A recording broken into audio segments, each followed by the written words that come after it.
All right, here we go. You know what time it is, guys? Which means a whale's vagina. You guys, before we get started, I want to know if you guys know what time it is. It's turbo time. Oh God! I don't know why. I should have known. I thought he was going to say it's time to pump you up. That's a good one too. It's a good one too. Different episode. According to the judges, both answers are acceptable.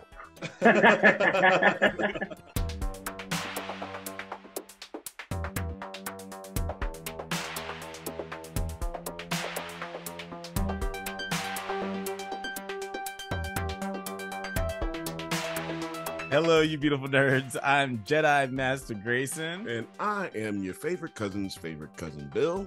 And welcome to Does it Hold? The show where we revisit classic genre films to see if they're... I love their contribution, Jeff. The show where we revisit classic genre films to see if they're as good or as bad as we remember. And we may get drunk while we do it, but as always, we cannot do it alone. Yeah, that's right. We are joined, as always, by a special guest to help us determine if this film stands the test of time. You can catch him on the Nine Nerd Yards YouTube channel, where they talk about nerdy shit like Atlanta, Ahsoka, and The Idol. He's a lover and a fighter and the funniest guy I know besides myself. Jeff, welcome back. Thank you for having me. Bill's taking Blake's anger. I was like, it all sounded like me. It did. Man,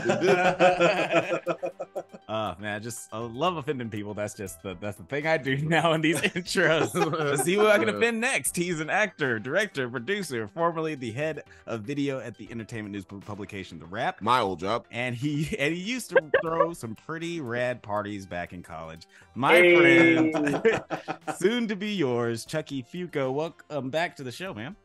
Thank you. Yeah, that's probably the best part of my resume is the parties that I throw. 100%. He forgot one thing in his resume. He's also a stoop kid. Oh, stoop kid. I am a stoop kid. Yeah, stoop kid for life. Definitely. Man. Yeah, Alex and I did music when I first got to LA, and I say we're always going to do music, my friend. And it never stops until we die, really. It's like it never stops. It's like the next album is always upcoming until... Actually, look out for that Drunk Banthas album coming out right now. It's going to be mostly instrumentals, but check it out. Drunk Banthas album. It should probably be out at this point in time. Probably. Yeah, if there's not just a cover of you guys doing the Cantina song, I mean, what's even the point? Play that same song.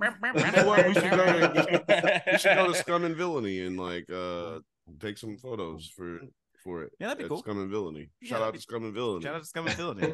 Invite us and don't charge us to take pictures at your place, please. It's a Star Wars themed bar. Yeah, no, sci-fi themed bar. Sci-fi themed. Oh, sure. Can't say Star Wars. Can't say Star Wars. Yeah, not affiliated to any wars in our stars. And neither are we. Yeah, and neither are we. But Bill, what are we talking about today? Oh, well, Alex, I'm so glad it's on the teleprompter. Today we are talking about the 1996 comedy Jingle All the Way, starring Arnold Schwarzenegger. His name is spelled nigger, by the way. But anyway, it's Arnold Schwarzenegger, Sinbad, it's a European and Phil Hartman. Yeah, you gotta say it with the nigger is silent. When you say Schwarzenegger, the nigger is silent. It's actually if you're in Alabama, depending on where you are in Alabama, it's just spelled nigger because Nagger, Schwarzenegger. Yeah, that's what I'm saying. Nagger, Schwarzenegger. Yes. It's like a really bad it's like a really bad Jeff Foxworthy. Yeah, Jeff Foxworthy has that written down somewhere. He just can't tell it nowhere. It's like when he's ready for his career to go down the toilet, that's his next. He might be a redneck joke, right? Or it's like his words that only rednecks use, like Schwarzenegger. Well, yeah, there's all sorts of niggers around here. Nigger. We got all sorts of niggers. This is just hitting too hard because I literally just watched Black Klansman last night. So, yeah. Oh, that's great. Yeah, they used that word. About Arnold. You talking about Arnold? Yes. Arnold, the nigger who works down there at the gas station. Yeah, it's all sorts of There's niggers also down a there. nigger named Arnold. But also, I think maybe it got lost in the sauce. Sinbad is also in this movie. Yeah, Sinbad's killing it. Sinbad's killing it in this movie. Phil Hartman's also in this movie. You might have seen him in such movies as you might have seen him in such shows as Saturday Night Live or City Talk. News Radio. Yeah, that's what it was called. News Radio. News Radio and Small Soldiers. My two favorite. City Talk is another show that didn't do well or didn't last longer than 2 seasons on Fox. Yeah, he was definitely one of those actors that he was starting to blow up as that comedic dad who's like the funniest part of the movie. He's had a sad untimely ending. Before we get into the performances and the actors and the story, let's not forget though, because if we're mentioning big names, there's at least 1 or 2 more that we forgot before we need to mention them. Belushi. Oh yeah, Jim Santa. Belushi. Oh no, we're gonna get to I know. I want to shout out Belushi. I don't want him to be left out in all these stars' names. He's good. You gotta love the Belushi. Love. Oh no, we got many cameos in this movie that we're going to get to. Yeah, love a scoosh of Belushi. Yeah, you always love a little bit. Man. I didn't even look up anything for this movie. Did you look up anything for this movie? Not a whole lot. Do you need just a few tidbits. But I don't need to. I didn't really need to. No, but that's why we always have Jeff on. He's always got some tits and some bits. Alex, I gotta ask you before we ask the question that we usually ask. Mm-hmm. I want to ask you, what was the rating for this film before we get our guest question? This is out of 47. It's actually a little more. I'm just kidding. Sorry. So yeah, it's got a 19% critics rating and a 39% audience score on Rotten Tomatoes. Is that bad? It's not good. Oh. Matt Brunson. They're getting held back a grade with that. Yeah. Matt Brunson from Film Frenzy said, watching Arnold Schwarzenegger take a stab at lighthearted comedy is often like watching a whale try to maintain its balance on a gymnastics beam. So, but that's something I would love to watch. So with that being said, Mr. Foucault, tell us how you felt the first time watching this movie. Is this your first time watching it, or did you see it when it came out? No, this is a classic in my book. Arnold wasn't always a great actor. We know this. And this is him hitting his stride. He's trying new things. And in my opinion, the first time I saw it, I was a little kid and it hit, hard. Yeah. Now watching it again, it still hit. I've got a lot of things to say, but that's my short answer. Yeah. No, for sure. We'd love to keep it short and sweet at the beginning because we're gonna talk for way too long once we get into it. Jeff, what about you? How did you feel the first time you saw it? I loved it. I was 10 when this came out. It was a great movie. I remember this as being one of the first Christmas movies that I was like, okay, yeah, I really love this. Because there was Christmas Vacation all the time, which, funny, but a lot of those jokes go over a 10-year-old's head. And then there's is it Christmas Story, the one with Ralphie? Yeah, the that one, at least for a 10-year-old me, I never really liked or thought it was that good. So I don't really remember until this and The Santa Claus being like, I like Christmas movies, Yeah, they had that era. They had the Santa Claus and this one. Yeah, I remember all that. Yep. Yeah. Exactly. And so I still watch them at least once a year. Yeah, this one is definitely like you guys. This and Santa Claus were just like 2 Christmas movies that I watched a bunch during this time. The Santa Claus, excuse me. Yes. And yeah, it was so funny. I remember loving it. I remember just loving the box because we always talk about VHS cases on this show. It's just one of those times. I mean, listen, they're dying, now you just get a couple crappy posters that AI put together, Yeah, man. Right. Well, just like that weird cacophony tower that they usually do. Yeah, they've been using that for so many movies. You gotta have that crunch, you know, that plastic where it just Yeah. Because it had the little extra air for the padding in there. Yeah. They were fucking stupid and they're gonna break the fucking VHSs if left to their own devices. Right. And I mean, shouldn't have even been touching it. Like that's just one thing just to hark on, like, you know, it being like that VHS era, is that when I pressed play, I 100% noticed the grain on the film of what they shot this film on. I don't know if you guys noticed it, but like I could see the noise, you know what I mean? Yeah. Like on the screen, which brings me back because it's like, it's a lot softer on the eye. It gives you that old school feel that you're watching one of those movies, you know, from that era. It was, I don't know if you guys felt that. Absolutely. Yeah. I'm trying to pull up this. No, but I'm watching it pirated on TV. So I've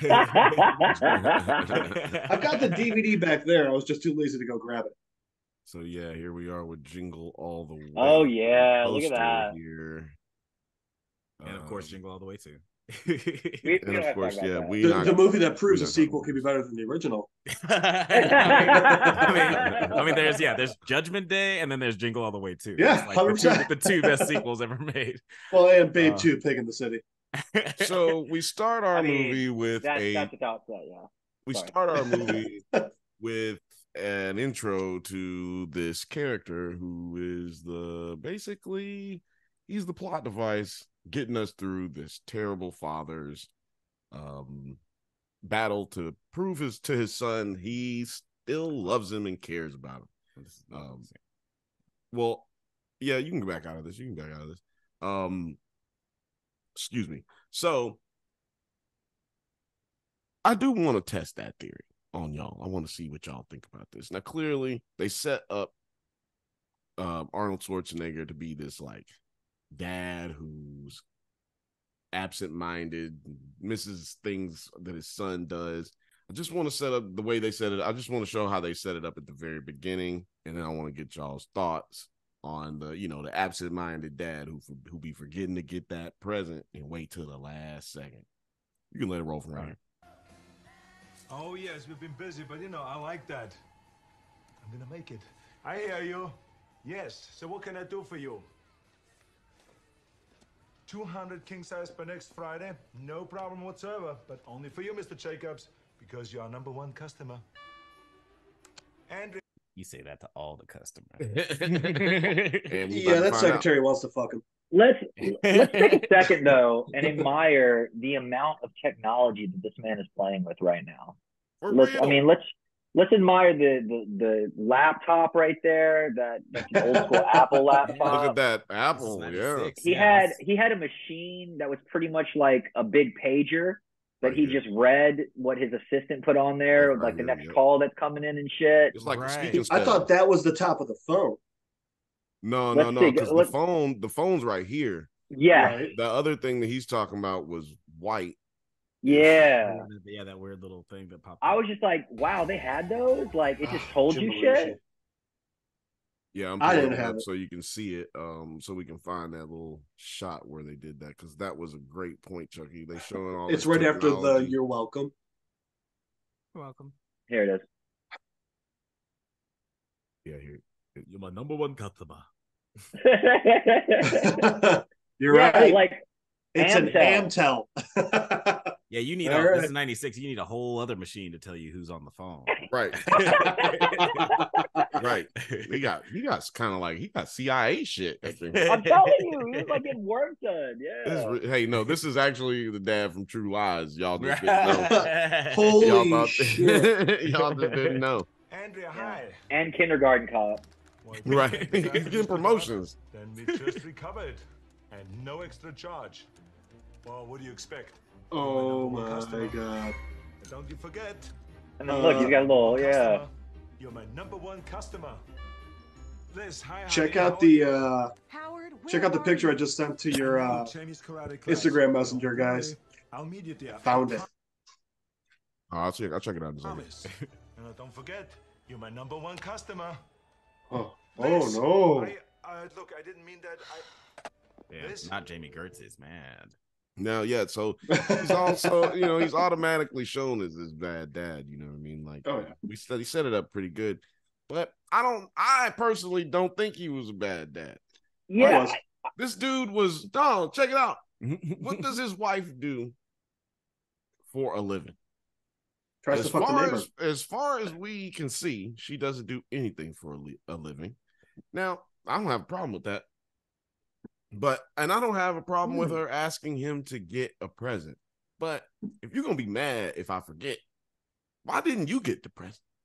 What exactly was it that you were doing that I have to go get the present when I don't get off till 9:30? You know what I'm saying? So like, I'm just saying, like, I'm the only one going to work. Like, I should be responsible for things that I'm responsible for. But like, I'm clearly at work during the shopping hours. So I feel like you could just handle that shopping thing one time between the time that he's at school and like, you have to pick him up sometime between there. I don't know. I'm not judging. I know plenty of single moms that are able to get shit done on their own. So I'm just trying to figure out what was happening. So I feel your argument. You know what I'm saying? I'm just curious. Yeah, how do y'all feel? But the whole thing is, it's not about that. It's about that he keeps promising things and not showing up. So this is another thing that he did not have to say, listen, babe, I'll get the toy for the kid. But he did. And just like saying, I'm going to be at the karate thing, even though he didn't have to say that because he might be busy making that money, he still says, I'm going to make it. Right. Yeah, and so it's about that. You should have just been telling her, no, bitch, I'm not going. Look, I don't now. Does that make him a bad father? Maybe adding up over time. Yeah, your kid might actually resent me. But that's what I'm saying. Yeah. That's my point. Yeah, like it's over time. Like, quit asking him. Jeff, what you think?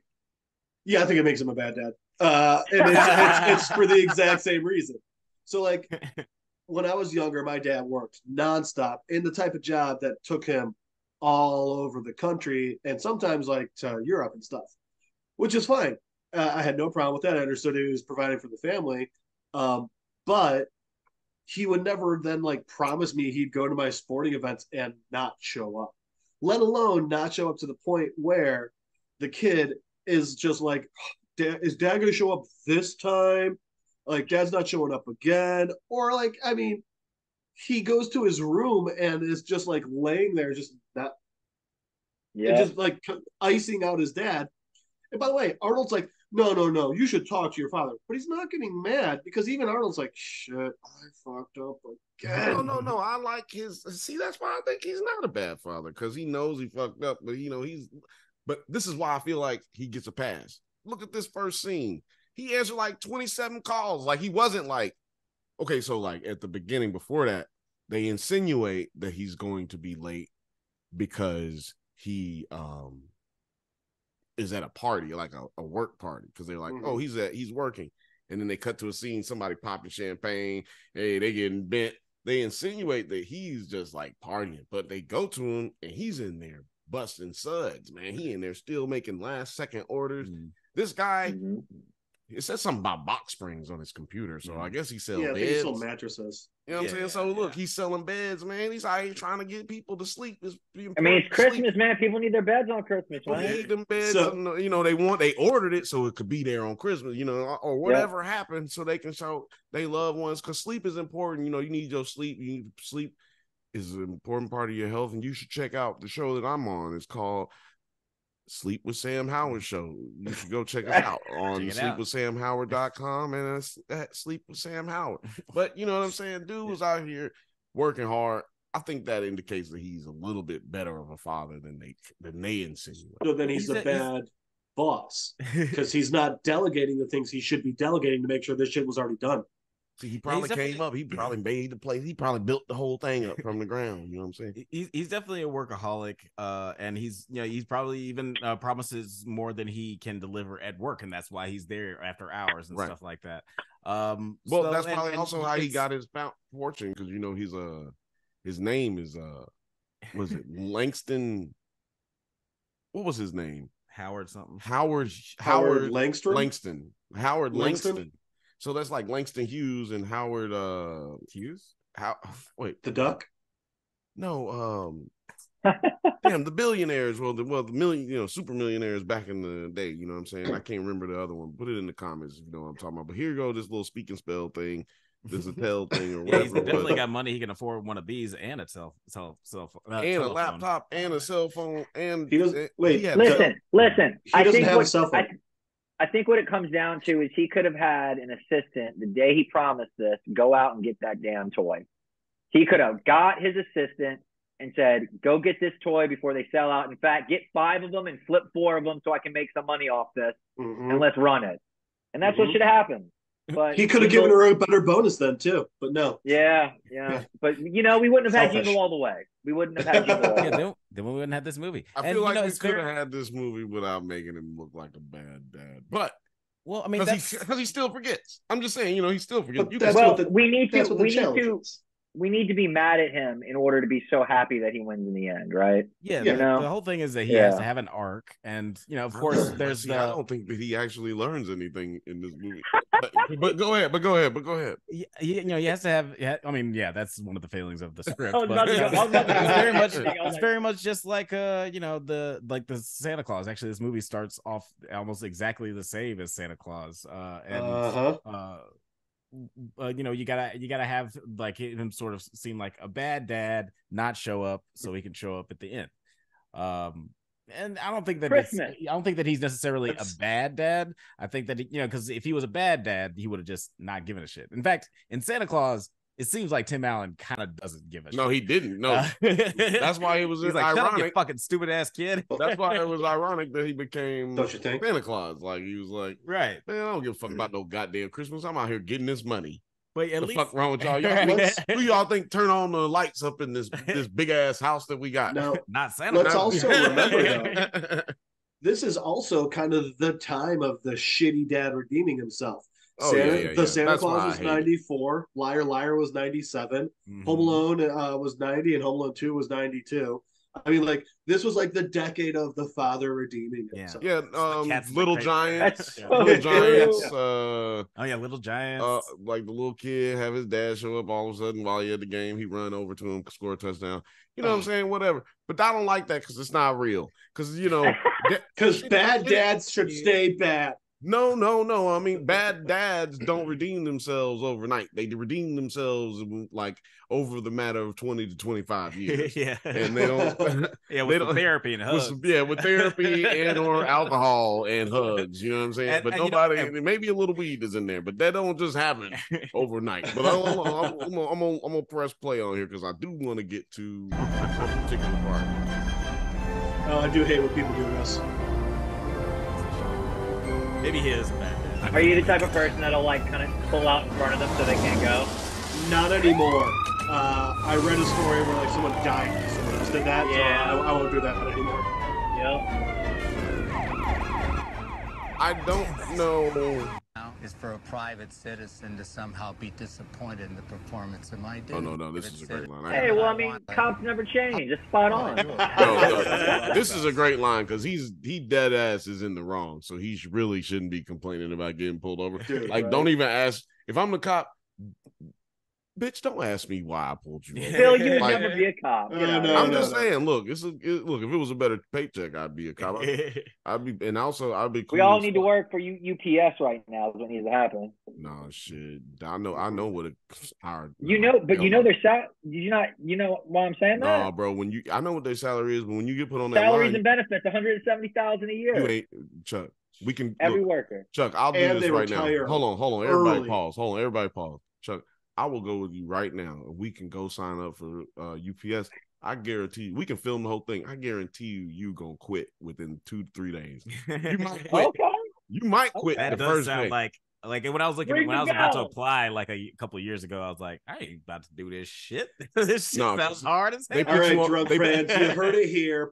Place your bets. How many days until Chucky quits? Come on. Place your bets. It's our new reality show. They put you on a line. I got plenty of friends that did it. Like, they put you on a line and you got to pick up them boxes and put them on the truck no matter what box come through. And you the only person on that truck, like for that truck. So you grabbing stuff, man. What if you get a refrigerator? You got to figure out a way to get that thing up on there. Like, it's crazy.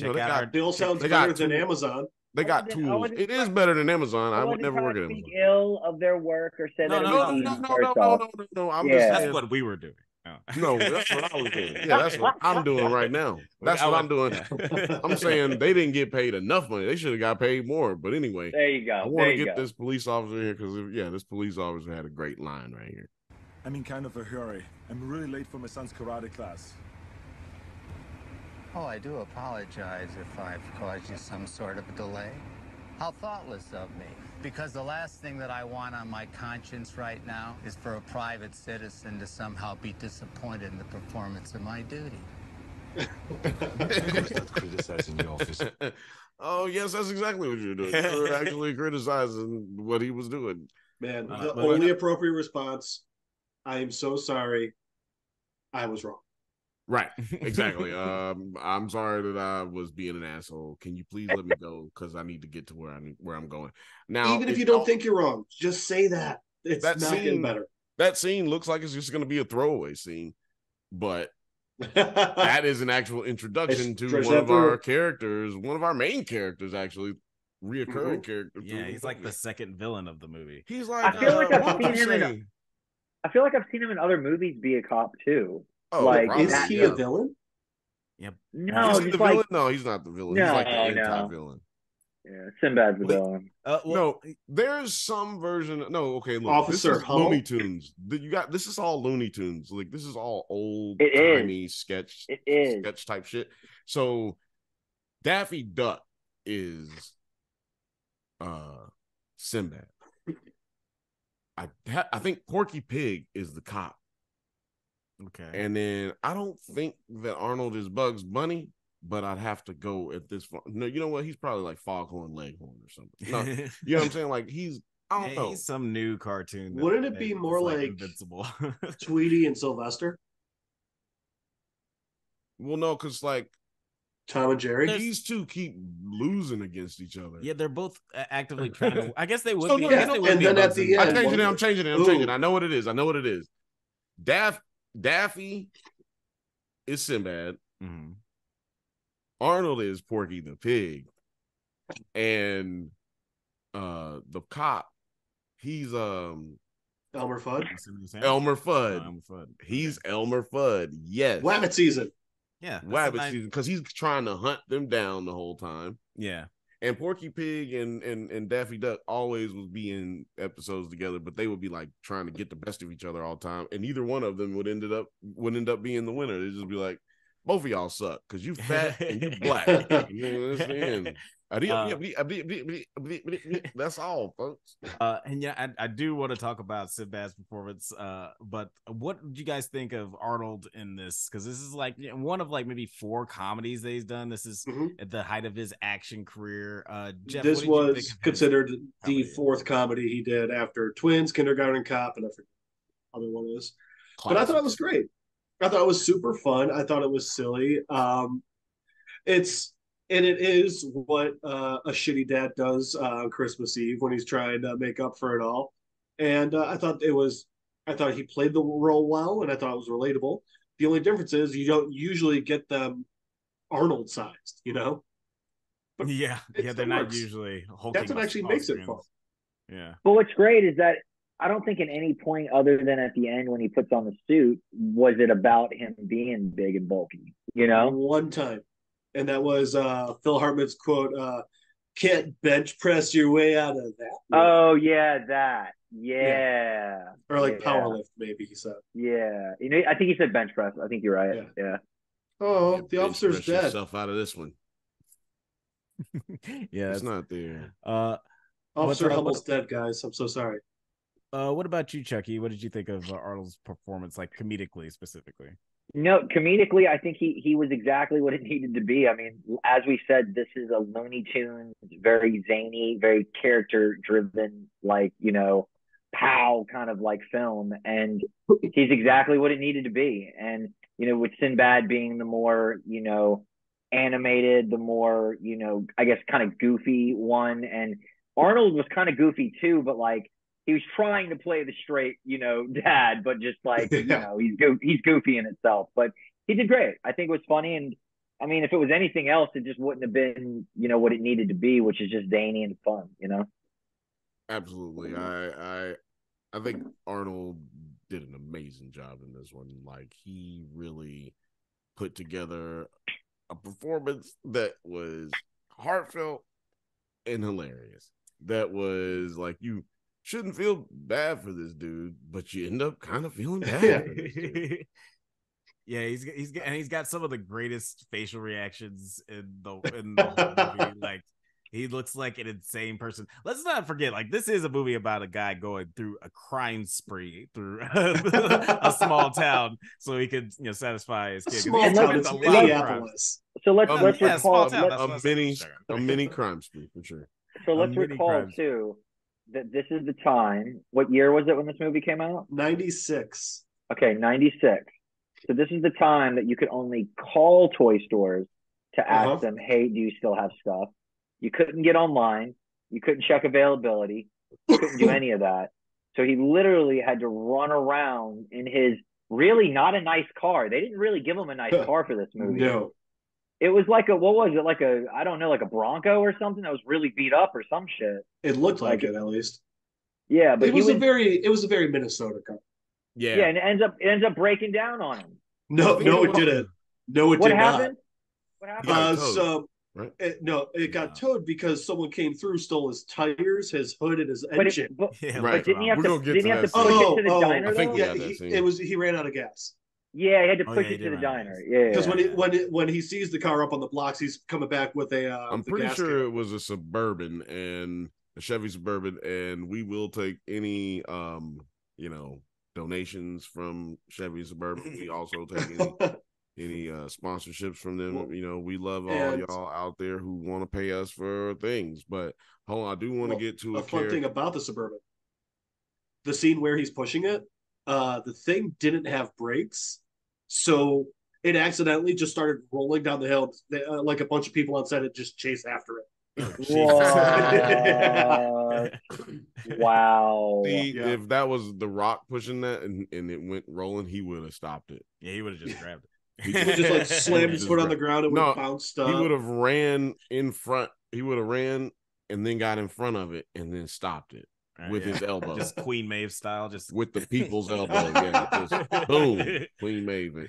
But yeah, that is a character in this movie, is the car. You know what I mean? Like his Suburban is technically like a character in this movie. Yeah. I do want to as much as the police officer, because I do want to get to another character that we're not going to really talk about too much, because that character is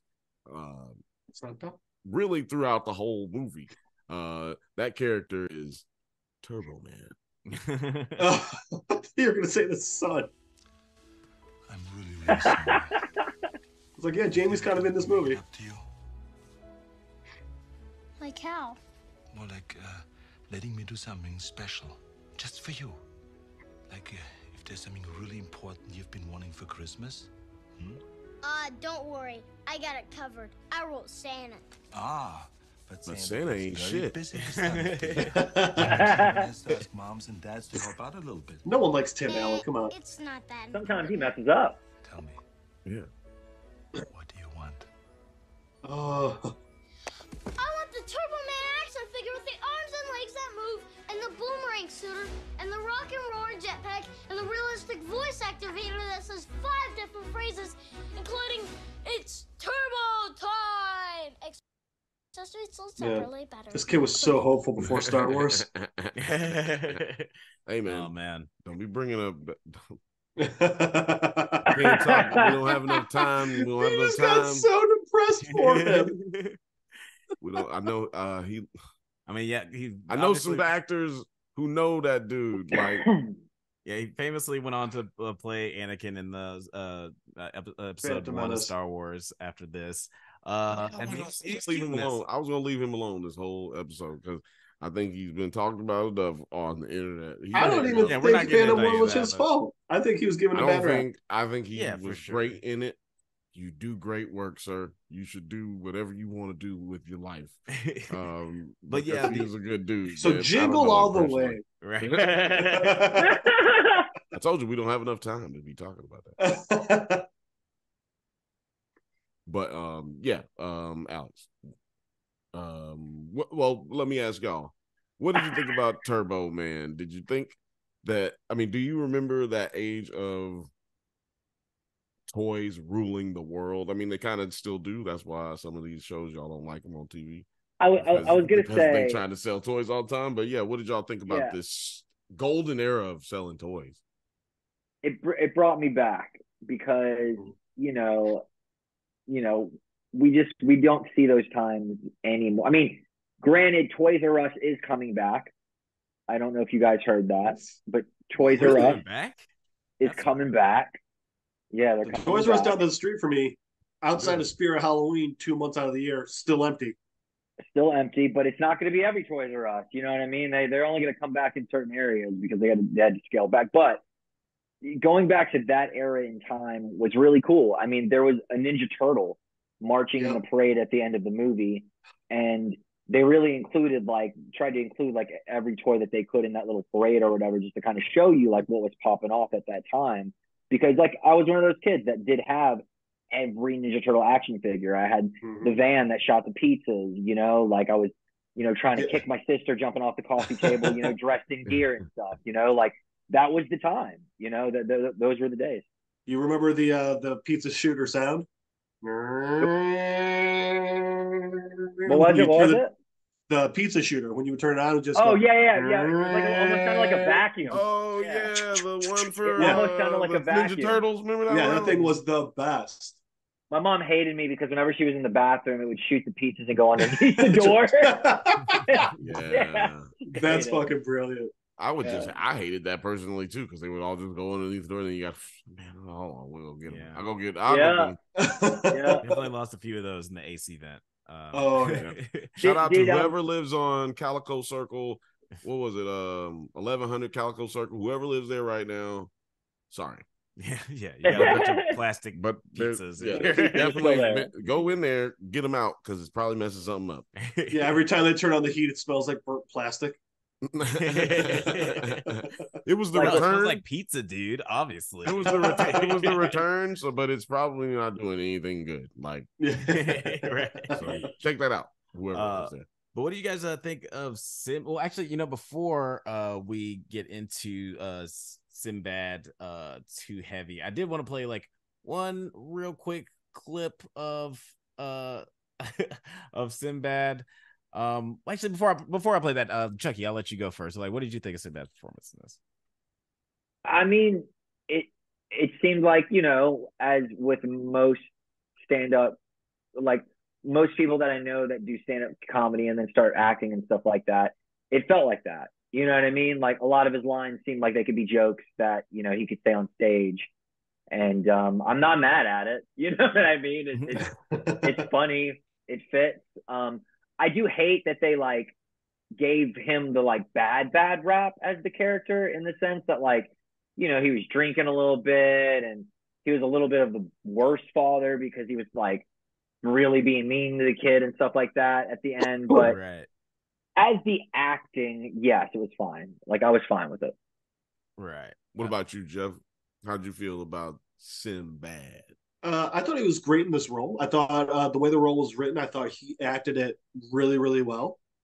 I will say, Chucky, a reason you feel like a lot of them are jokes is because Sinbad actually improvised the majority of his lines in this one. There it is. Which actually then goes to show you, going back to Arnold being a funny actor. Arnold then, whenever Sinbad would improvise, Arnold would improvise back to him. So they actually played off each other really well too. But then that's also, cool. Originally they didn't want to use Sinbad because they were he's got a real family-friendly vibe going. We don't know how well it would work with that. But Sinbad's whole thing was he wanted to do it because, for him it was it's not that people are, he's the bad guy. But it's not necessarily that people are going to be mad at him as much as people are going to sympathize and empathize with him, just trying to be that good dad, which I think he pulled. I mean, he did it the absolute wrong way, but he was doing the exact same thing Schwarzenegger was. He just chose a different costume. Yeah, exactly. Yeah, and it's funny, like you were saying, like he wasn't really thought of. He wasn't the first choice for this movie. If actually, I think Joe Pesci was actually supposed to play was too short. The mailman, yeah, but he was too short next to that would have been hilarious. Mm-hmm. That would have been another grand slam for them when it came to movies of both of them being in it. Like, come on. I'm gonna be honest with you. It's probably one of those situations where they filmed it with him in it, and it just was like, or test shot it with him in it, and it didn't test well. You know, when they do those little because they can do those. So, for instance, I'll give you a story because it's relevant to the character or the actor Sinbad. If you remember that movie Blue Streak, I love Blue Streak. Blue Streak with Martin Lawrence and Luke Wilson. Is that where he hides the money in the diamond? And it turns out to be the police station. Yeah. Okay. Well, that movie was originally filmed filmed with Sinbad as but it didn't test well when they went to screen test it, and then they just scrapped it. Now Sinbad got paid all the money he was supposed to get paid, and but they just scrapped it and went and reshot everything with him. He was the only one. We need to find that, and we need to watch that. Yes, somebody needs to release that. I don't know who it is. Universal Studios, Paramount, whoever got Blue Streak rights. Let's get the Sinbad version out. Like, I just want to see that fan fiction. Whatever you got to put it under, whatever category you got to put it under, put it out. And it's funny just how far that's even come. What was it, like Army of the Dead or whatever, the Batista Netflix zombie film that came out during the pandemic? Chris D'Elia was actually in it. And then like a bunch of shit started going down with him. So they replaced him with Tig Navarro, but Tig did all of her scenes green screened, and they just replaced her that way. And they have to refilm like the entire movie. That's what happens, man. Hollywood will get rid of your ass if we don't need your ass. And I say we because we in Hollywood. Oh shit! If you think we can hear it, volume. And this short set. I'm getting ready to go in audition, and everybody else there is standing with the same mailman outfit. Oh, and I'm like, you thought you were thinking outside the box? I said, God. I told my brother, this is stupid. I've never done this. I never dressed up for a part. I'm trying to make somebody see me as that. Oh, I hope they see Sinbad as his part. I said, you know what? I don't care. I said, I quit. I said, I'm done. So I said, look at me, man. I'm done. I'm done. So, I go in to read. I get in there, man. I was sitting there, and Arnold said, I got this.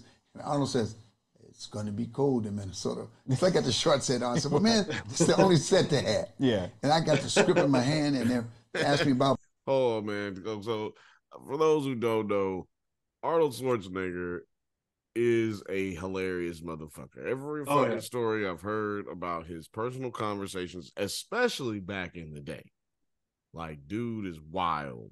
Okay, y'all know he did some questionable film early in his career. And but so he a wild boy is what I'm saying. He ain't got no shame when it comes to his game. You know what I'm saying? So he's got the feeling of coming.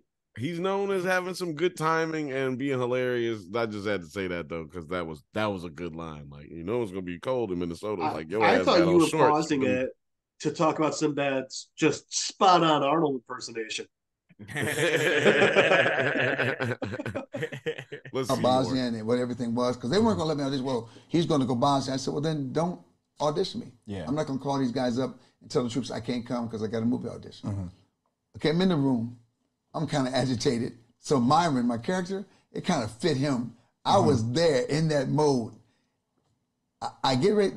Would you have a problem? People telling you what to do? I said, man, who y'all been talking to? Right. Jesus. So I went to read the script. I still say this was God. People telling you what to do. Would you have a problem working? Would you have a problem being at work? Would you have a problem with society? I know. Look, I am positive the only white actors who've heard that before is like, Robert Downey Jr., Charlie Sheen, and what's her name from 90210? Shannon Doherty. Shannon Doherty. Those are the only white people I probably can think of right now off the top of my head that have ever had that asked them in I wouldn't be surprised. Like, do you know how to behave? I wouldn't be surprised if it was said to a lot of women in Hollywood. Oh no. Do you know how to behave? I don't know, man. Are you okay with people telling you what to do? Are you okay with people telling you what to do? No, see, yeah, that they only say that to black folks. Other people don't hear that. Other people don't hear that.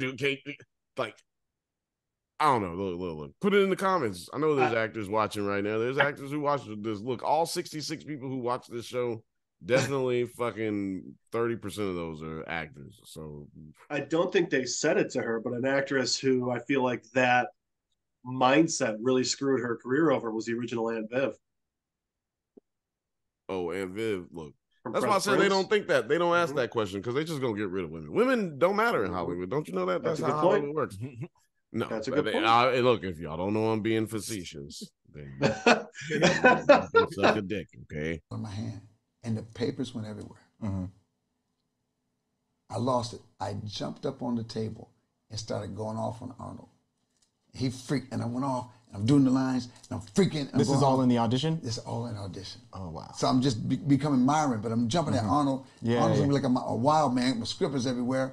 And after that, I said, thank you. And I walked out. I told my brother, I'm out. I take the stupid helmet off. I'm done. We're walking across, I think it was Paramount Lot, whatever it was. I said, I'm gone, man. Yeah. No, Warner Bros. Was it Warner Bros. Lot? I can't remember. I said, I'm gone. I quit. He goes, man, phone rings. Hey, man, they loved you coming back. It's okay, man. I don't mind Hollywood. Right. That's like, yo, that shit right there is exactly why right here on the Drunk Banthas, Sinbad is the most underrated comedian, stand-up comedian of all time. You know what I'm saying? Like, people like really don't understand. Like, I promise you right now, if you go watch all of the specials on Netflix, Sinbad specials right there on Netflix for you. First of all, the man produced every single special he had. The motherfucker produced every single special he had. I think that's 6 that are on Netflix. If you want to see them, I guarantee you they all hold up. I guarantee you that they all hold up. Yeah, and on average, it costs about $250,000 to do a comedy special. And that's if you're only doing 3 tapings. Yeah, some people do up to upwards of 6. Whew. Yeah, and I don't think he was doing that many. He was probably only doing like 2, to be honest with you. Sinbad is a bad motherfucker when it comes to comedy. I don't know if y'all we got a lot of people who love things on our channel, and I don't know if everybody's really like on comedy like that. But if you really, really, really want to see a motherfucker rock a spot, watch Sinbad, man. You gonna play another Sinbad? Let's play some Sinbad. No, I was actually going to, but we should move along into the actual movie. Fine. But let's. I got a Sinbad from the movie clip. Oh yeah, actually, go ahead. Yeah, because this is like one of them scenes. I want to play 2 scenes because he was talking about how crazy he acted in the audition, and I want people who haven't seen the movie, because for some weird reason people watch this show and haven't seen the movies we talking about, but I appreciate all y'all. But yeah, I was gonna bring up this part too. This is amazing. Yeah. Myron Larrabee. Howard Langston. What the fuck is going on right here? This is some awful version. Who would do such a thing? With drums added. You know what? Why would you do that? Do I want to do this? That's amazing. Don't, honestly. I've watched this video before, and I was gonna say, do I want to do this? I don't want to do with the drums added. No, your father's been laid off. Why are all these weird versions of this? Because people probably get it taken down. That's literally someone filming their TV. People probably take it down. Tube TV. People probably take it down. That's why it gets like this. Yeah, that's true. 2 minutes and nothing. Hey, give the man a break. He's a dad trying to get a toy. Bucks, man. Last minute shopping, huh? Yeah. Enough to drive a man insane, ain't it? Myron Larrabee. Howard Langston. See, I had to shop late because it's the busiest time of year for me. Man, you know what this scene could use? Some drums. How many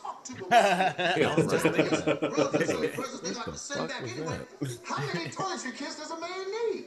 That was those little stupid letters from Kiss to Santa at the North Pole. Dear Santa, could you send me a bike and a slinky? No, your father's been laid off. Shout out to these My extras. son sent me out for some like goofy black toy, some fruity robot named Turtle Man. It's Turbo Man. My son wants one too. You know it's all a ploy, don't you? Ploy. Man, where have you been? Don't you watch TV? We are being set up by rich and powerful toy cartels. Oh, come No, you got on. these big fat cats sit there using working class just like me and you.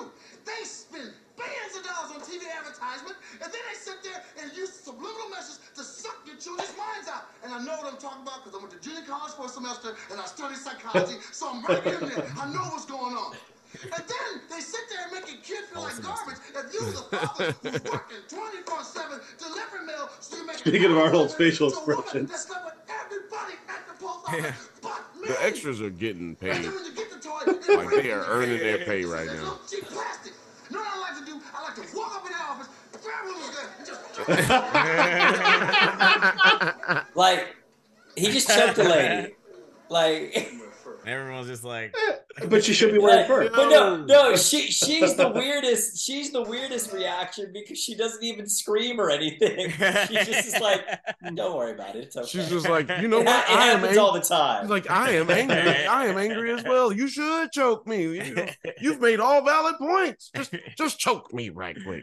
Or maybe she's into that kind of thing. See, this is why I could never be an extra because there's no way if I'm her, I'm not saying, don't stop.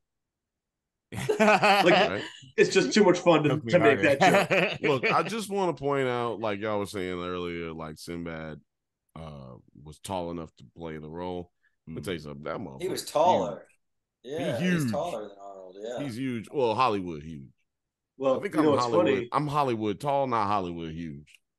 You know what's funny is Arnold actually wasn't the first choice. Do you know who was? Hold on. Let me guess.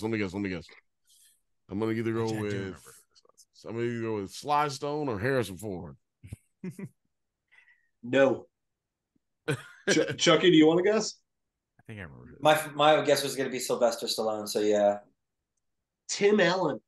Right. Oh, that makes sense. Which would have been like, it would have been kind of double because this came out after Santa Claus, right? It did. That would have been really weird. It's like the Yeah. exact same movie for the first 30 minutes. Yep. Also, no way we would have gotten the Santa Claus sequels.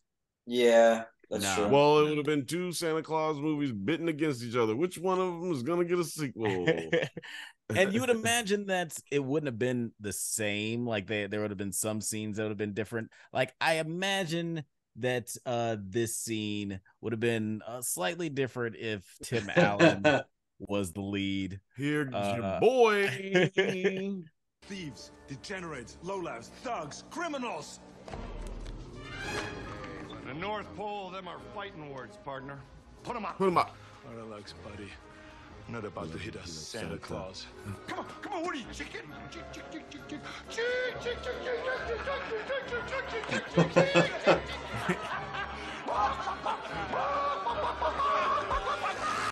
This is a weird reaction for someone who was doing all that taunting. And then all of a sudden it gets real. And then this is his reaction. That is the perfect pause, by the way. Hey, thank you, sir. I do good work, man. I'm over here. This is why you come to the Drunk Banthers, because you know what I'm saying? We not only giving you riveting intellectual fucking reviews and information, what we call it? Does it hold up? Yeah, whatever. I was gonna say cogent analysis. You know what I'm saying? Like I thought he was gonna lob it up. But you know, we've only said it a few times on this show. But, we give you cogent analysis. You know what I'm saying? Look at this. Does this look like a face of a man who was ready to fight? You should never even. I mean, why would you antagonize the motherfucking bodybuilder looking at He was posturing. He was posturing. We all saw it. He was dancing around. Dancing around like an idiot. But that was a lot. That is incredible. That was some Looney Tune shit. That was some Looney Tune shit. Right. 100%. Right. Yeah, I do love how just like Arnold's strength is just transferred into the rubber. I'm glad you brought that up because if you look, oh man, that was even better freeze right there. What am I doing? that's Belushi's O face right when there. He hits him. I think it's just the beard. He doesn't even punch, does he? No. Yeah, no. Hold on. Look, I'm glad that's what I'm saying. I'm glad that was brought up because I think that this was edited to where where it looks like he doesn't punch him, or they took out the punch. Because if you look, like Arnold brings his arm like in, but then when you see the cut, it's just the beard. Let's see it again, because like to me that might be him like bringing it back so it doesn't hurt him too bad. Yeah?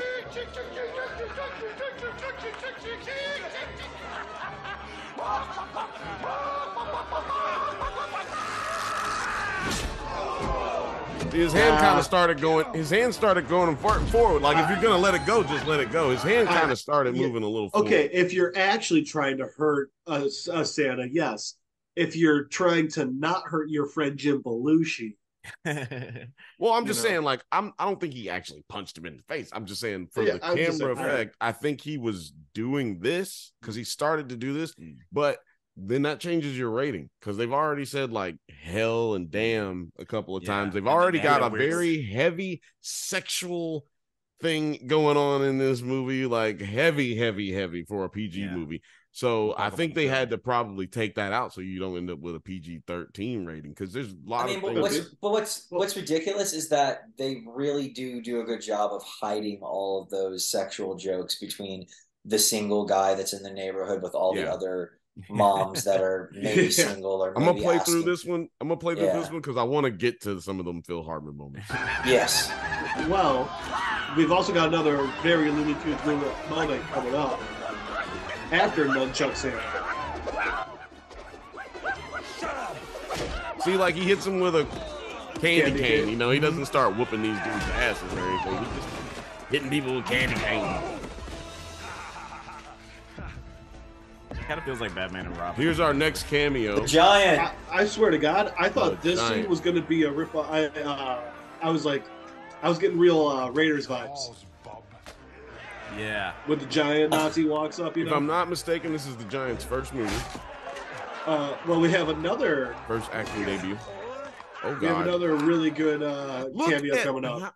Look at how small Arnold's hand. Why is this not going back? Oh, it's because. How about that cameo? Look at those hands.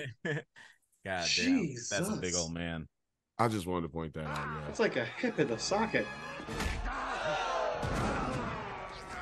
All right, how about that cameo? Mini-Me. Yeah, that's Vern. Vern. Ooh, no, I did not get a good pause on that one. He punched the fuck out of him. Now the reason he could do that punch is because he's the bad guy. People don't like little people in Hollywood. And let's talk about it. No CGI needed. You know, no bullshit. Just pulling his ass on a string. They strung him up. You know, he's on a string. Chucky, the interesting part, no wires either. It was just that. Yeah, they just threw him. They just actually just punched him in the face and just let him go. Old-fashioned filmmaking. That's how. Hey, sweetheart, if you want to make it in this business, you're gonna have to let me punch you across the field.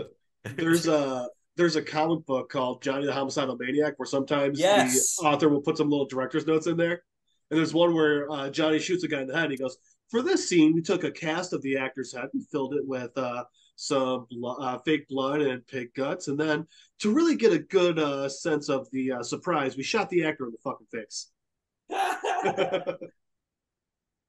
Sorry, I'm just trying to pull up Phil Hartman, one of his little dirty moments, but it doesn't appear that I can find one. So that author is the same guy who made Invader Zim, by the way. Yep. Oh, you know what? Actually got to because he's still looking. I got to meet him before Comic-Con became this circus that it is today. Oh, that's too cool. Way back, like when there weren't lines for every kiosk, you know what I mean? You could stroll through Comic-Con. Yeah, man, we got our credentials for Comic-Con. That's man, but I do want to play this. Good luck. Right? Look, they didn't. They totally didn't get ours last year, so it probably won't happen this year either. But we'll just get credentials for Fantastic Fest. We know we can get you those. Okay, Fantastic Fest, here we come. We're gonna put our things in your ears. But yeah, we'll be running this beautiful beam footage. Oh man, give me a payphone.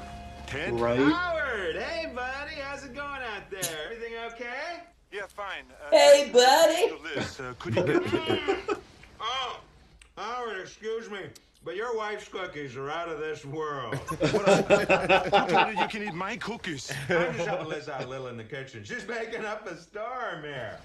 Ed, I need to speak to my wife.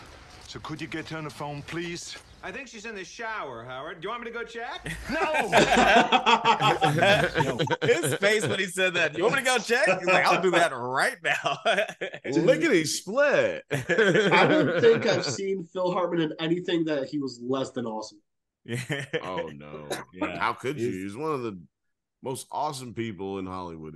This was a golden era. If you believe the story, this is a golden era. I mean, everyone was just talking about, even before, people were just talking about how great of a person he was.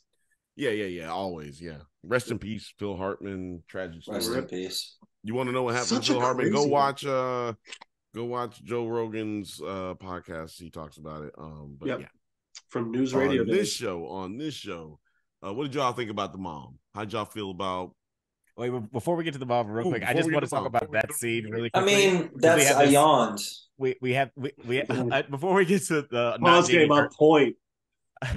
Before we get to not Jamie Gertz, I just want to have play the last bit of this scene and what Arnold says about just this iconic line. Your way out. Just tell her we'll be a few minutes late, but you shouldn't worry. Oh, she won't worry. I mean, I'm here and. Oh, these cookies! I got the recipe from left. Put that cookie down now! Sometimes people have me repeat the line. Just can you say that line? But it's again one of those things. You say it and you have no idea. But I remember just standing there and screaming, "Put the cookie down now!" And people just loved it. I love how he still seems to really love this movie to this day. Oh yeah. He clearly enjoyed himself in everything. Only Christmas movie he's ever acted in. Yeah. Oh yeah. Actually, yeah. No. He directed Christmas in Connecticut. True Lies is during Christmas though. No, it's not. Is it not? No. It is just very snowy. At the very beginning, they're like going to the. I think is it Christmas? No, in the very beginning, they're in Europe. I think they're in Russia. No, when they have to chase the dude, that's when because what's his name gets shot up at the pole.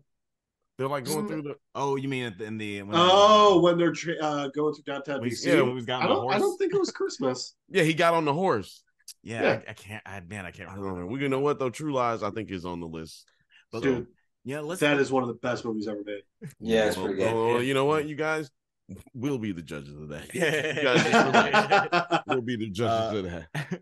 Just before we wrap things up, I do want to talk about the well, actually, let's talk about we were going to talk about Rita. The mom a little bit. Yeah, not Jamie Gertz. What did y'all think of her performance and her character? I like she was great.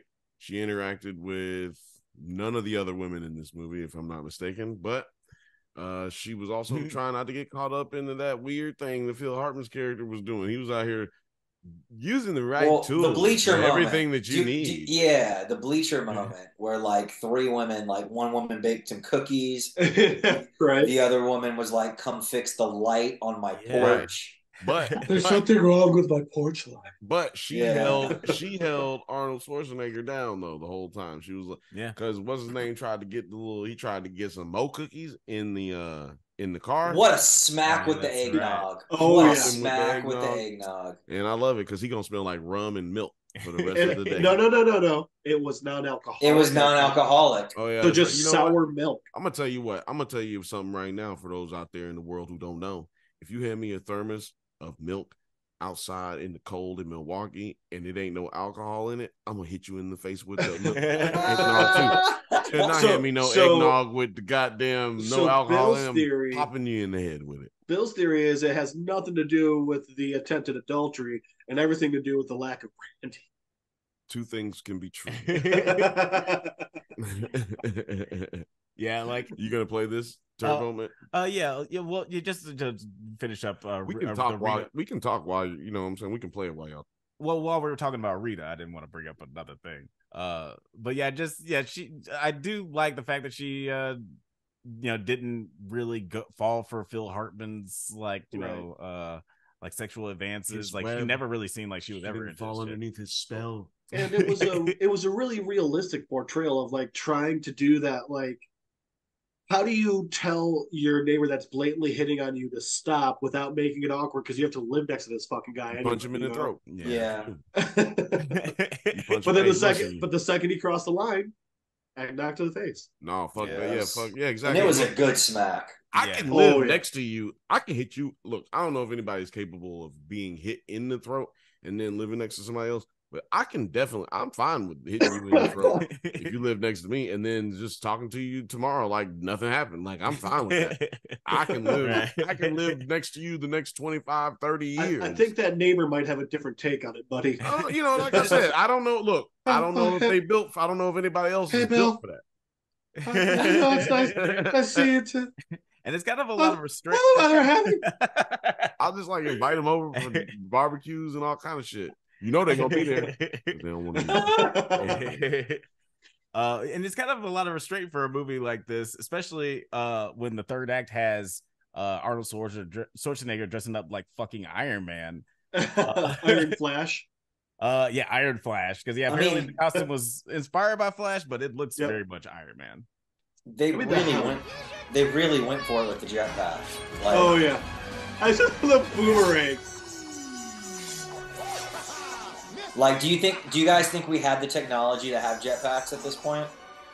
Hell no. Well, no. Yeah, we definitely do. What we don't have is someone who has a large enough insurance plan to take the liability of your ass running into a goddamn building somewhere. You was trying to use your rocket jetpack to fucking fly, and your ass ain't never flown a day in your life. You can't even ride a scooter, and your ass riding on this goddamn jetpack. Especially someone that big. It's not like the beanpole down the street who it takes like a half a tank of gas. No. It's Arnold Schwarzenegger. You need jet fuel to get this guy 2 inches. You have to call the mayor or something if you're coming into somebody's city. It's like, hey, I'm coming in. A lot of people are gonna die. What were you about to say? It's gonna look cool though. No.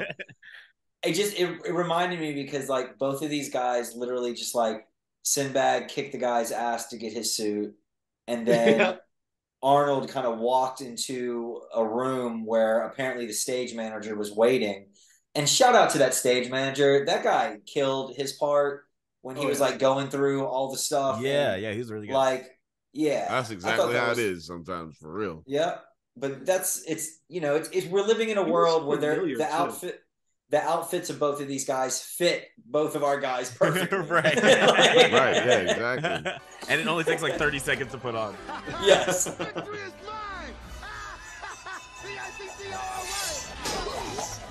That face. That was amazing. Can I make it back to that?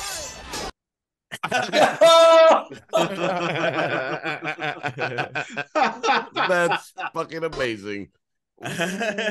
Ooh, nice. And he's down for the count, ladies and gentlemen. He's gone. He looked like he looked like Goose Khan right there. Right there. A little bit.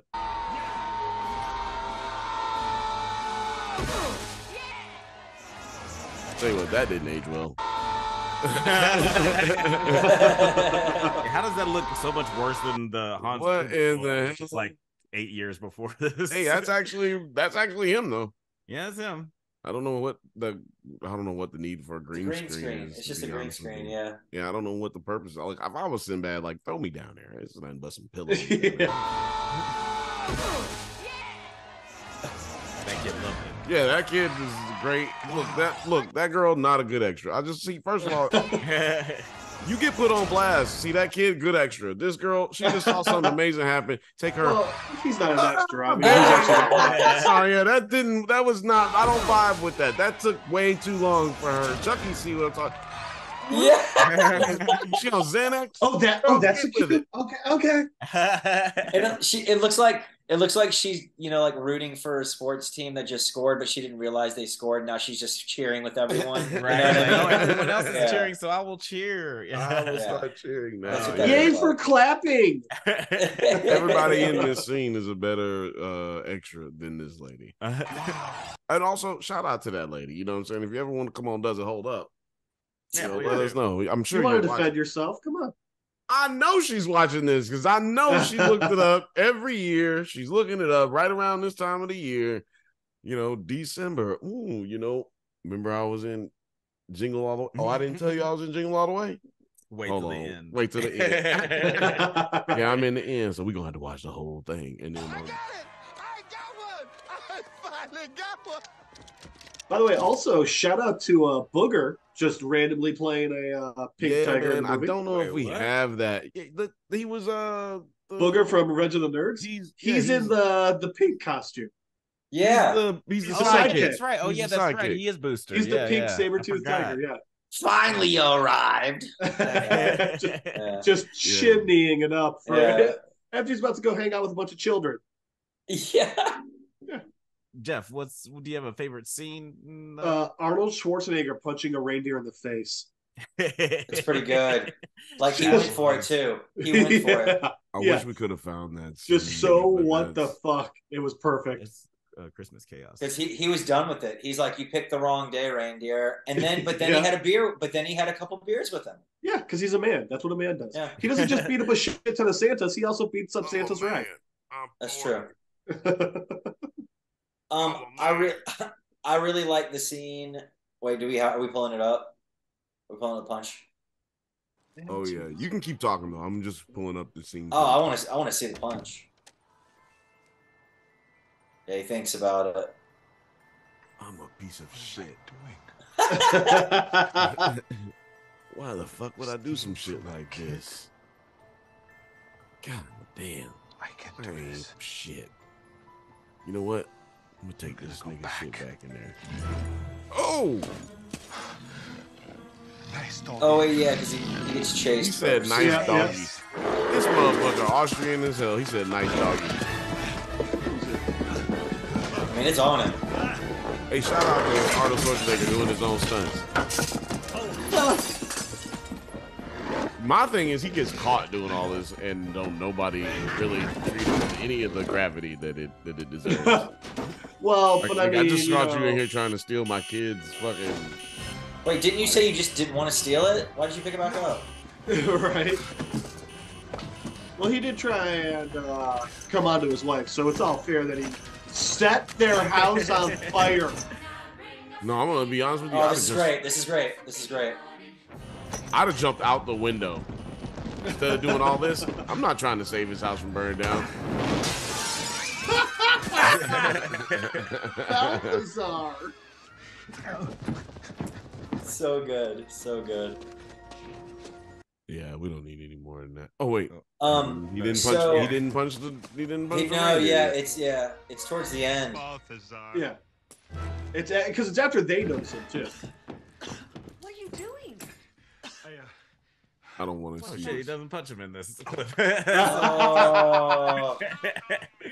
But you know what I just realized? The wise man in the background. Why does he have an outdoor nativity scene in his living room?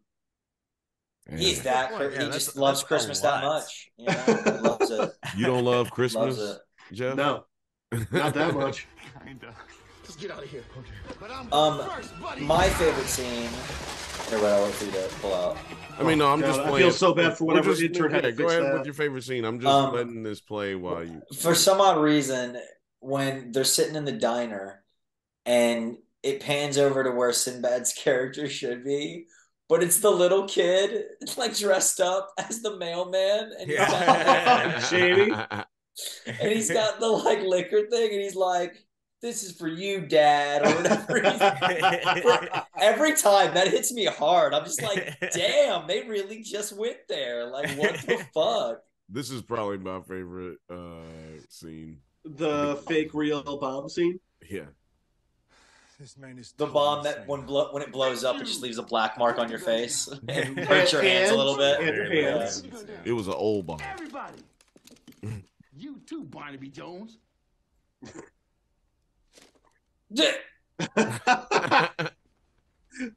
Sinbad is so great. All right, just stay there. And I'll know if you move because I have the ears of a snake. Ears of a snake. This Snake don't have ears. Throwers aren't worried about tickets. He said he had 20 years on the bomb squad while been shaking up a bomb. Right? Like is that what they teach you? You've been duped. This is nothing but a harmless Christmas package.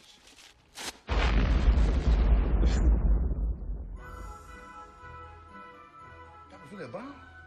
Just a sick world we're living in. Sick people. Oh, so man. bad. So, yo, who is your MVP for this, Alex? Who's your MVP? Probably Rita. No, I'm just joking.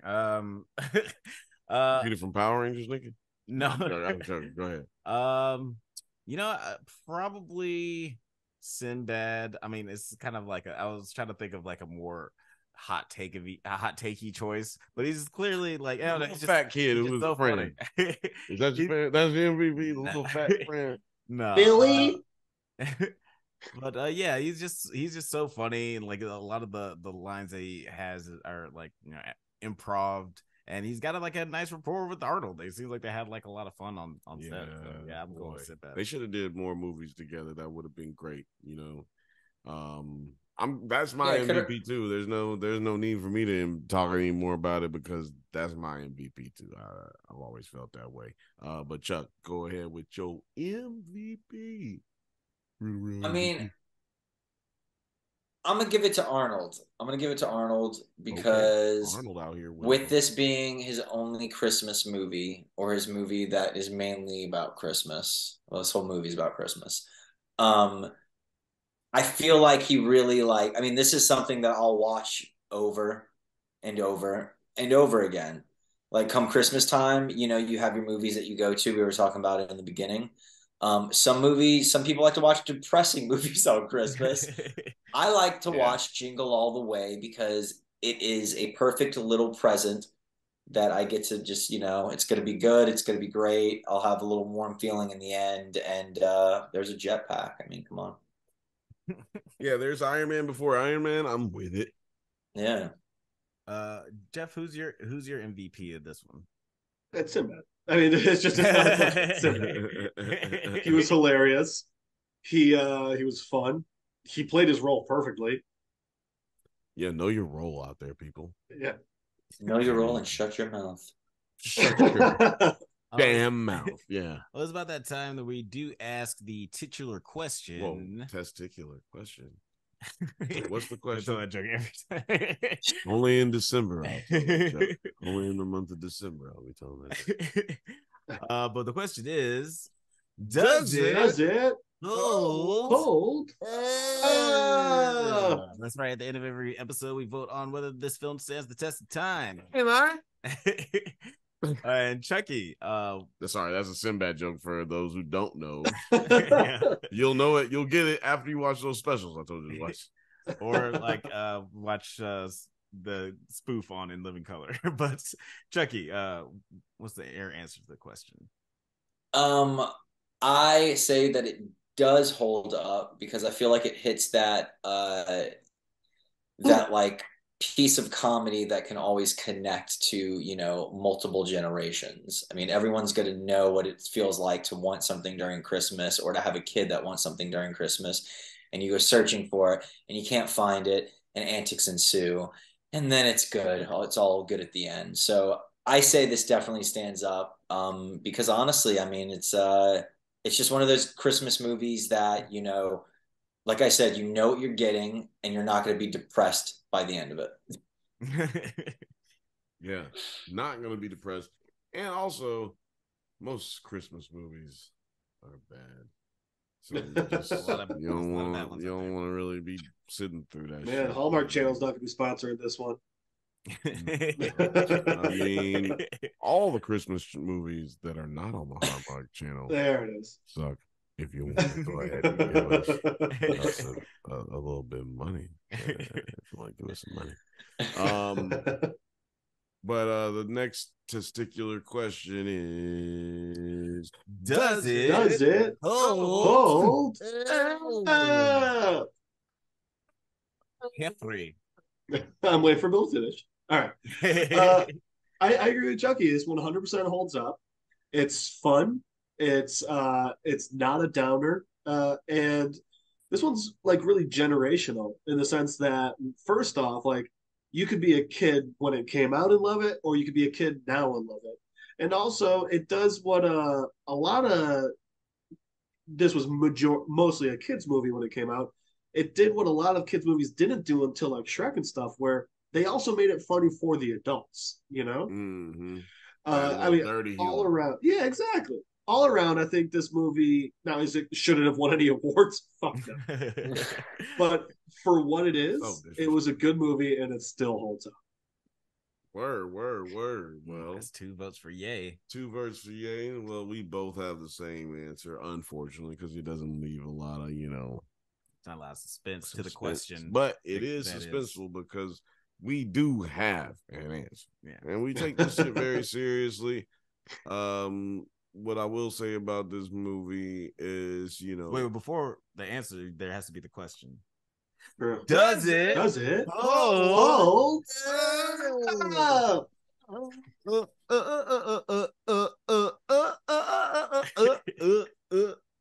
It's the first single off that Drunk Banthas album. Yeah. I have to say that this movie does fit the times still. You know what I mean? Like, it is a timely classic. But this movie holds up. You know what I'm saying? Like, we deem it so because it is in the world. I mean, it's a goddamn classic Christmas movie. What you need is a character who meets adversity and motherfucking has a plot vehicle that makes them overcome all of their fucking faults and flaws that existed in the first act. And in the third act, they try to make everybody happy, which happens in this movie. Little kid gives away his toy that his daddy worked a whole hour and 25 minutes of film time to try to get his ass this goddamn toy, and he just gonna give that motherfucker away. Yeah, this is like 30 nights of day, by the way, because it's like Bill. They last for like 27 hours. Bill, and, it's because he's got the real Turbo Man at home. Yeah, right.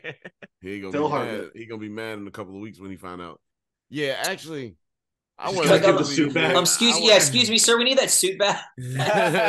Well, I also love the idea of like, yeah, Myron, you can absolutely have this gift once the police release it from evidence. Right. Yeah. But you know what? I just thought about it. Old dude little kid gave him the toy, but he didn't even know Arnold got that damn coupon. He actually did walk out of there with that little. Oh yeah, he does still have the coupon. He can get it in a week. Okay. He gotta wait about a week and he can get one.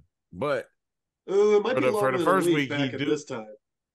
Well, I think they said, I don't know when they said it was, but you got Turbo Man at home for about a week, and then you go to the store and get you a real one because the real Turbo Man is in a box, and your dad. About the time you stop caring about your dad, you can get your toy. And that action figure was huge. That action figure was huge. Yeah, and they apparently wasn't no action figure. That was a dial.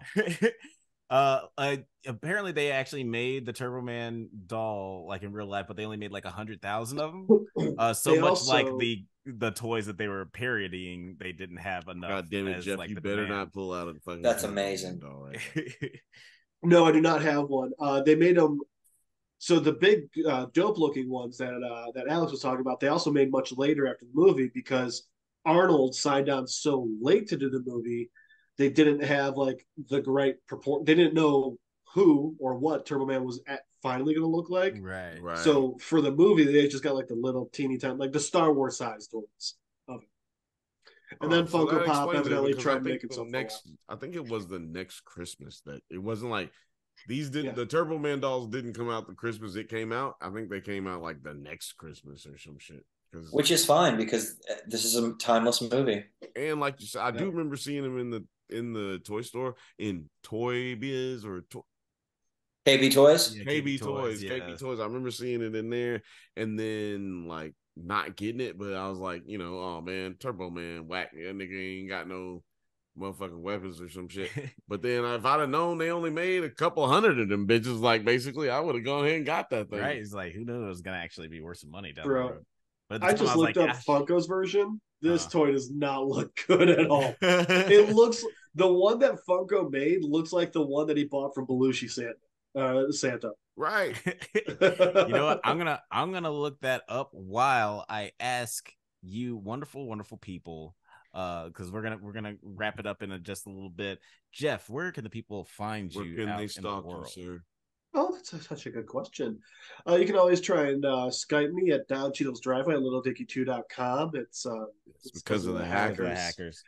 You can find Jeff Madel on Facebook at MadelJeff on Instagram, or on YouTube. You can always find me on 9 Nerd Yards and Nerds at Night. And every once in a while, when they accept me on, you can find me on Drunk Banthas, telling you whether or not it holds up. Absolutely. Yeah, Jeff, we always love having you on. You got the open door policy as well as all the other 9 Nerd Yards crew. Always comes in riding on a bantha. Chucky, where can it's pretty eventful. It's a whole big thing every time. Chucky, Star Wars Prince Elite. Where can the people find you, Chucky, out on the interwebs? You can find me at Chucky with an IE, so CHUCKIE _Fuego. So that's FUEGO. So Chucky _Fuego. That's right. Yeah. You can catch him smoking hella weedage and hitting mad grubbage. What did dude say? Oh yeah, grinding, munching on some grindage. You can see him munching on some grinding. Yeah, go to that Walmart one. Yeah, don't go to these pop ones. So not these ones. Funko, the one that's actually in that box. Yeah, Funko made that one too. Okay, got you. Here, let me go to the actual image because it's not. And again, it's dude. Like when you get like close up on it, like even just the joints alone look like they're all about to fall the fuck. Yeah, it does not look good. This does look like a very cracked out version. It's not. Yeah. This is not the real shit. Look at this guy right here. Oh yeah, that looks like Arnold. Oh, that's on YouTube. Bing bong. Man, that is crazy bad. I'm not watching no 18. New Lego Dreams. Holy shit, that's starts. Fuck out of here. But yeah, man, thank you guys so much for coming on. Like, this was ridiculously fun. I can't imagine that anyone disliked this video. And I can't imagine if you're watching right now, you didn't like it. So why haven't you liked? Go ahead and like right now, subscribe, click the bell, because we need your help to make the channel grow. Indeed, we do. Yeah, this is a great time. I love talking to you guys about movies. As always, we talked way too long, but we just fucking love movies so much. I mean, guys, man. come on. Merry Christmas, you filthy animals. Yeah, happy Christmas Kwanzaa to you beautiful nerds. Thank you for watching the show. New episodes drop every other Monday at 4:20 a.m. Check us out on all social media platforms at The Drunk Banthas. Please like and subscribe. It's not required, but if you don't, you will not be invited to the cookout. We will see you in a couple of weeks. Peace.